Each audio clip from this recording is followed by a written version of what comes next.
একটি শিখরবিহীন বৃক্ষের মতো স্বর্ণলতা, আগাছাই বলা চলে ঠিক, একটা বেকার জীবন।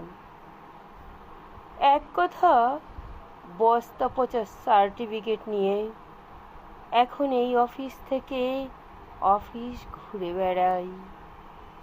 রক্ত রোধে অজানা আতঙ্ক বাসা বাঁধে মনে, মনে করিয়ে দেয় আমি বেকার।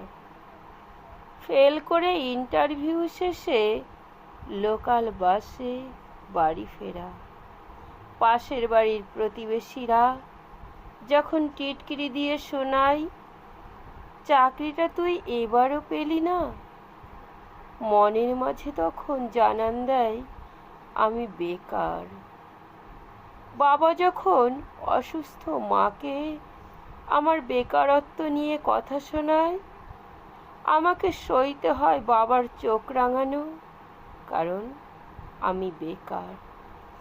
অভুক্ত পেট নিয়ে সারাদিন ঘোরাঘুরি, সারাদিন চাকরি খুঁজে রাতে যখন এসে খেতে বসি, খাবারের প্লেটটা বাবা ছুঁড়ে গিয়ে বলে, আর কতদিন আমার ঘরে বসে খাবি? তখন দু চোখে যে আধার দেখি, কারণ আমি বেকার।